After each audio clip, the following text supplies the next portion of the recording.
मित्रांनो, अक्षय भाऊ मुळे रक्तदान यायचं सरकार चांगलं. तर नमस्कार मित्रांनो, मी आहे मारी डाकर. स्वागत करतो आपल्या नवीन ब्लॉग मध्ये. मित्रांनो, गाडीमध्ये बसल्या बसल्याच आमची चर्चा चालू झाली. अलीकडच्या काळामध्ये तरुणाई व्यसनाधीन होत चालली, या गोष्टीवर चर्चा चालूच होती. तर तितक्यात आप्पा शेटणी मध्येच घोषणा ठोकली, रक्तदान हे श्रेष्ठ दान. घोषणा ठोकल्याच माझ्या तर डोळ्यासमोर पहिला अक्षय भाऊचा चेहरा आला. म्हणलं आपल्या तर काय हाडाव बळबळ चढले मास. म्हणलं अक्षय भाऊलाच रक्तदानासाठी करावं पहिलाच पास. पण कधी वाटलं नव्हतं एवढा धड लागता गडी सुईला घाबरत.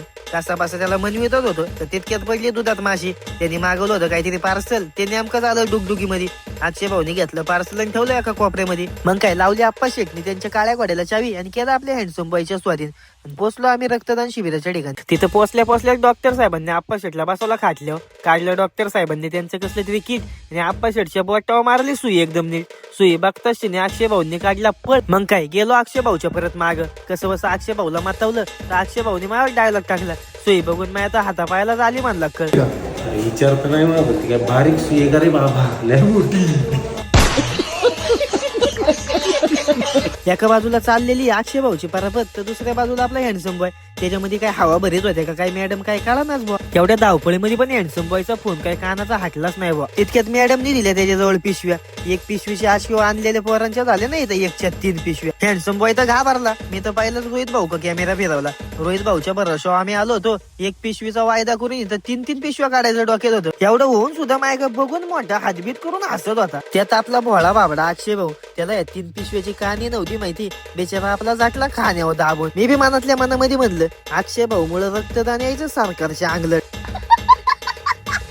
तितक्यात आप्पा शेट कॅमेरा फिरवला. आप्पा शेटला तर मोठा खाटल्यावर पाकाल वाटावला आणि घेतला आप्पा शेटचं रक्त काढून. एका बाजूला इकडे आपला हँडसम बॉय. याला काय करावं मंडळी तुम्हीच सांगा. झोपावलाय तरी बी फोन काय त्याचा जागेवर थांबा ना बा पुढे. तेवढ्यात बाजूने आवाज आला. बाजूला कॅमेरा फिरवल्या बघते तर आपला धड धाकटा अक्षय भाऊ कुंभकर्णागत मोठा खाटल्यावर पाडलेला होता.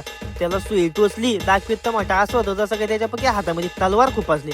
कसा सुम पडल्या बघा ना मंडळी तुम्ही. त्या उड्यात आपलं गावचं सरपंच मोठ्या दवाखान्यामध्ये दाबक्या पावलांनी घुसलं आणि लोकांची मोठी सर्टिफिकेट घेत होतं. दिला तर थेंबी नाही रक्ताचा आणि त्याच्यावर मला म्हणत होतं माझा एखादा फोटो काढ. नाही शेवटी सरपंचानी बळजुबरी करून घेतलं सर्टिफिकेट आणि आला व्हिडिओ मध्ये. काढलं 2-4 त्याचा बी फोटो आणि म्हणलं आता निघाव घरी. तर तेवढ्यात आपला हँडसम बॉय त्याचं कधी आयुष्यात भागलं नाही. मला म्हणलं एक फोटो काढ. मी नाही म्हणलं तर तिथंच पाय आपटायला लागला. नाही शेवटी त्याचा डॉक्टर साहेबांचा सेपरेट फोटो काढल्यावर गडी शांत आला. मग निघालो घरच्या दिशेने. मंडळी भेटू पुढच्या ब्लॉग मध्ये.